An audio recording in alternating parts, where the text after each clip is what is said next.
In the name of God, the compassionate and merciful. Hello everybody, how are you doing? I hope you're doing well. For this session, we want to talk about, as in the previous sessions we talked about event-related brain potential. For these sessions we are going to talk about designing experiments in which by means of these techniques we can say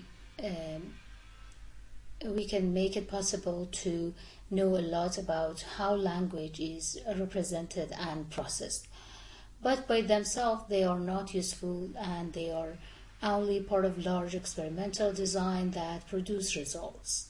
Each of the kind of responses we have covered above and in a previous session through your book, we can say above, but the topics we talk about it actually in previous sessions has a special consideration for experiments using that response. But what we will do in this part is to have a brief discussion of general considerations that are taken into account by language researchers when designing experiments. Many of these are also true more generally of any cognitive psychology experiments, but some are more specific to having language as your object of study. The first part is strange in numbers.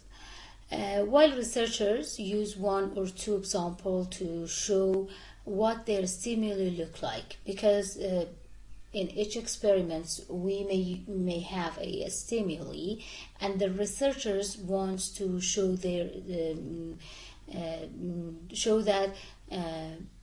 to what their stimuli look like.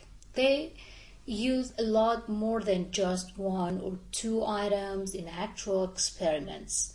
This is because researchers need to have data from many responses to the same kind of stimulus in order to be sure that response they get, in fact, is not just due to, for example, a chance or unintended idiosyncratic association or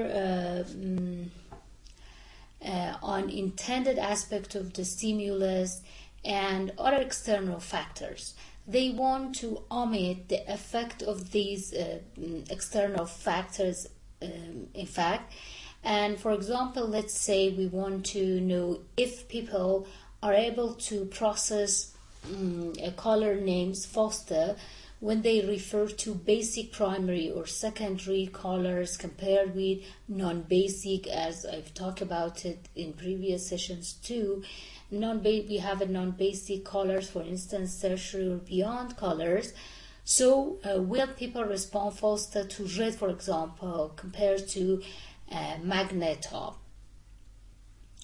Let's say we test how quickly some people can say the words, and with what speed any examinee can say the words.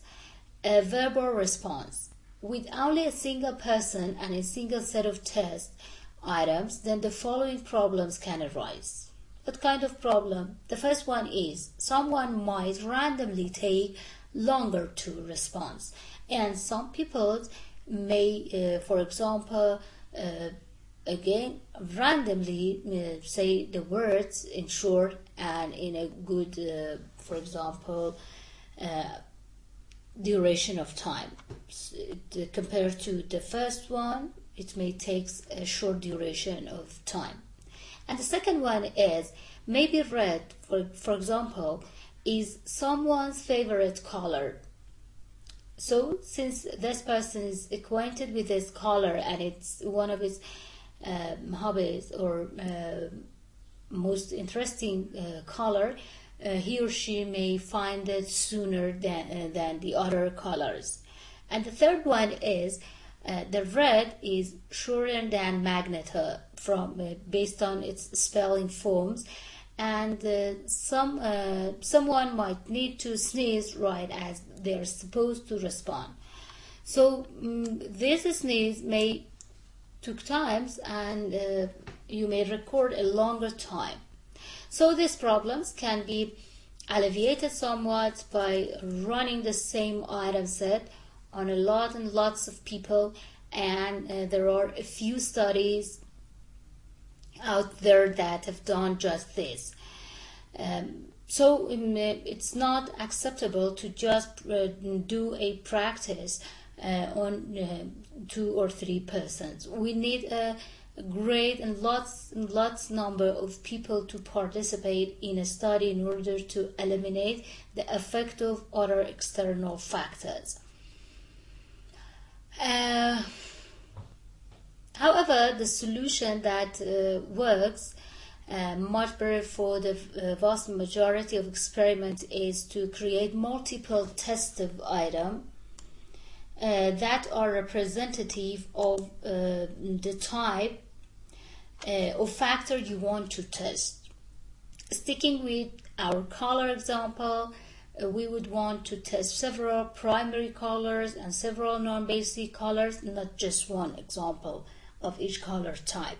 In this example, we have just tested the red color. In order to do the experiments, we have to in fact use the other color terms which belongs to primary category. However, many sets of items does an experimenter need? This is a question. Somebody may ask, how many sets of items does an experiment needs? As a researchers, how we should came to this conclusion that how many set of the items I should pick up for my experiment. This is actually more complicated than it sounds, and the number of items needed to ensure that you have really gotten a big enough sample depend on the techniques used and the design of the study. So 2 important factors are the technique used in the study and the design of the study. Both of them affect the number of in fact set of items that must be examined. As mentioned earlier, EPR studies typically use between 13 and 50 items for each condition that is tested. So let's say you are interested in how the language processing system responds when it encounters something nonsensical. You could have a study with 2 conditions. The first, sentences that are sensible and sentences that are not. Ideally, these sentences would differ as little as possible in every other way, and so you might have a sentence set like this. Please pay attention to these 2 sets of examples. The first sentence is, the boy rode his bike down the street. The boy rode his bike down the street. And the boy rode his bike down the trees. Okay, we have a set of sentences. The first one is down the street is sensible, but the second one, the boy rode his bicycle or bike down the tree, is not sensible. You would also need to create and test at least 59 more sentences sets that differ in the same way. Eye tracking studies is another way or method of study. Eye tracking study typically need around 10 items, just 10 items per conditions, and so the same study with this different method would only need 20 sentence sets because we need just 10 items, and by testing 10 items it's okay. Anyway, so the number of we can conclude that the number of the items depend on the techniques and the design of our studies. The next topic is avoiding confounds, controlling for known problems and trying to avoid unknown ones. Another important consideration that researchers must take into account is potential influence of unwanted factors. In each experiment, we have some wanted, and on the other sides, we have some unwanted factors too. The easiest way to see this is when you are comparing two groups of people. Let's say you are interested in comparing how nonsensical sentences are processed by native speakers of a language compared with advanced second learner of that language. Okay? Here there is a comparison.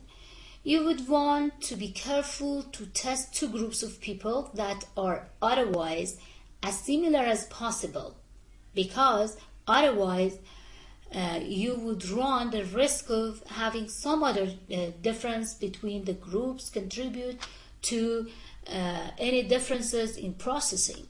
So if you want to select two groups of people, you have to control so many factors and try to make these two sets very near to each other in order to omit the effect of other unwanted factors.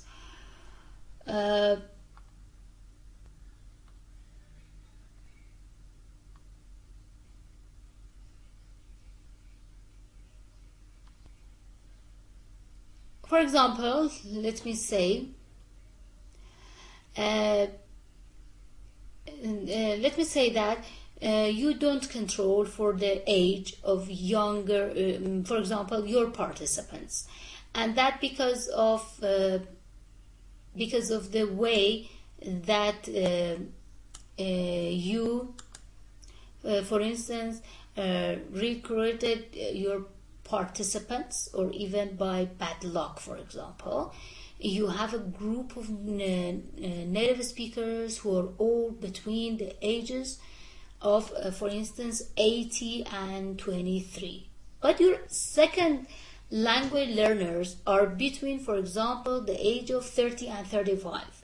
If there are differences between the groups, you cannot be sure whether it's due to their language background or their age, because here you're dealing with another influencing an important factor, which is the participant's age. There are some statistical tricks you can do to deal with this, but it's easier and a better design to just make sure that age is held equal between the two groups to begin with. It means that you must control the age of the participants by selecting groups of participants who are in the same age range. This same concern applies to material in psycholinguistic studies as well, and in a knowledge's way. We are sampling a subset of individual people from a larger population, and we're also sampling individual language items from a large populations of language. So we cannot study or test all part of the language, just we are dealing with sampling a subset of individual participant of people and sampling of in fact individual language items. It turns out that there are a number of properties of language that could, if ignored, cause problem for correctly determining the outcome of an experiment. Sticking with our, for example, nonsensical sentences, big, longer. Imagine that you dutifully create a set of 20 sentences for an eye tracking study. Suppose that your study belongs to eye tracking 1. For the eye tracking, we say that we can test 10 items, and so we need 20 sentences. However, you focus so much on making sure that the word change in each sentence or sentences result in something nonsensical that you don't notice another pattern. All the critical target words in nonsensical condition are longer than the word in sensical versions of sentence. So, oops, it turns out that word lengths make a contribution to certain measure of reading item, isn't it? Other note, for example, the other known factors include the frequency with which the word occur in language use and the semantic relatedness between words. So, unless you are specifically interested in testing, say, word lengths or frequency, you would want to make sure that your critical words did not differ in systematic way between condition with respect to these factors. You have to control the other unwanted elements in your study. This make the design, okay? This make the design and development of linguistic items somewhat challenging, and differences in option between researchers about the validity of each other's material has occasionally cropped up. Sometimes genuine mistakes are made, but other times a research team, for example, may simply not take into account some potential differences that turns out to be important. Another team spots the differences and tests the hypothesis that it was these previously unknown factors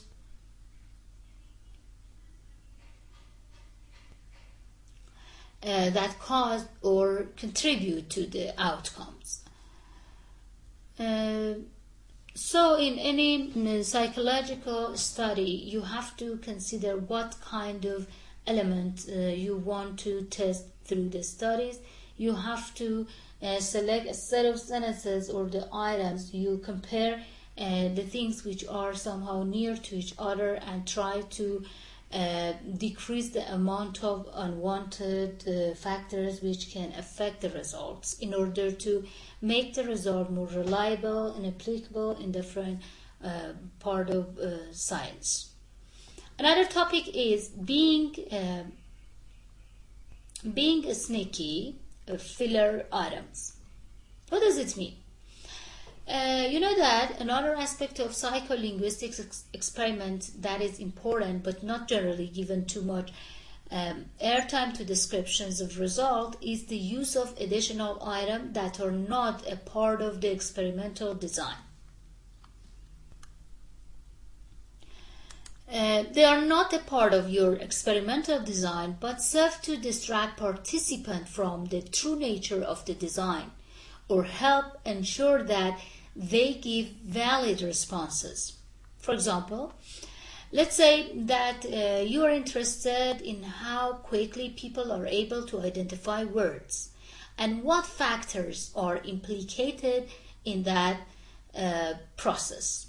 So the question in your mind is the speed and the rate of people, the rate by which people are able to identify the words. Okay, you might well use a lexical decision task, okay, in which people are asked to decide whether a string of letters is real words or not. The participants receive a set of words. They have to decide whether this word they can see is a real word or not. Okay? They may press the button for yes and another for no in this study. And the timing of their correct responses will be analyzed. How long and what's the duration and what's the length of time that must be used for recognizing the special words. Even if you are not interested in how people respond to non-words, we are sure that you are not interested in how words in how the people respond to non-words. It's important to include some non-words trial in which a particular might see, for example, 3p or milk instead of, for instance, milk. This non-words is used to be tricky, and it will help you to appreciate why. Imagine you were a participant in the study. Okay? If all the letter string you see are real words, you might well stop actually doing the task and just start pressing yes button. Why? Because you came to this conclusion that all the words are real words. So, what's the use of paying more attention? What's the use of doing this or concentrating on this exam, on this test? So you decide to just press the yes button. Now your data no longer reflect the process of deciding whether something is a word or not. It reflects how fast you can push just the yes button, not how fast you can select the best answer. In other cases, filler items are important to obscure the nature of what the researchers is interested in. Let's say that now you are interested in how much a particular kind of, for example, grammatical errors disrupt processing. In this time, you suppose that you're interested in how much a particular kind of grammatical error disrupt processing. Because you want your experimental item to be as similar as possible to avoid unintended effects, you have a set of material in which the errors, when it occurs, is always the same place in a sentence. It won't take long for a participant to anticipate that they might see an error in this spot, and so you may find that they start reading differently in anticipation of potential errors.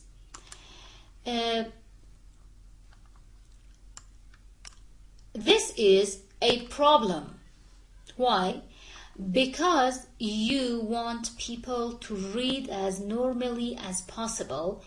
After all, you are interested in how disruptive the errors is to normal reading processes, not how disruptive it is to anticipating an error any moment reading process. So you will probably need a lot of filler. It is what does filler means? It is not unusual to see experiment with twice as many filler items as experimental items. For instance, there is some gaps and must be filled by the participants, and you will probably need to have some of those fillers have error in other parts of the sentences. By varying the filler carefully, you can obscure the specific purpose of your experiments and keep participants from guessing what's coming next. As it bounds, this also increases the likelihood that they would stay interested and alert while reading your sentences. All these misleading words and example which comes through your items just stands for making your participant aware, and these elements will help you to keep your participants interested and alert during your process. Next topic is balancing the numbers. you have to balance the numbers. What does it mean? In the strange numbers section, we have in a previous section, we had a title, Strengths in Numbers. There, we covered the fact that researchers need to present multiple items of the same language phenomenon. Multiple items. Crucially, they generally don't present the same item in different versions of the same participant, although it has been done in some occasion. In certain type of method, for example, those used with speech perceptions can do this without a problem. Any kind of problem never have been seen. Instead, they will often divide their sentence in groups and have participants see a subset of their materials. For example, say you are still interested in the effect of grammatical errors. You may make 20 sentence pairs, one of which might look like this. Please pay attention to this pair of sentences. One of the sentences is grammatical. For example, the key to cabinets is on the desk. The key to cabinets is on the desk. The second sentence, which is ungrammatical, is the key to the cabinets are on this desk. The key are on the desk. If you show both of these sentences to the same participants, for example, you will undoubtedly notice and start to get suspicious about why they are seeing two pretty much identical sentences, particularly if you show all 40 of the sentences, since you are testing 20 sentences, 20 in each version, so that every sentence that they see has pair sentence that they see later.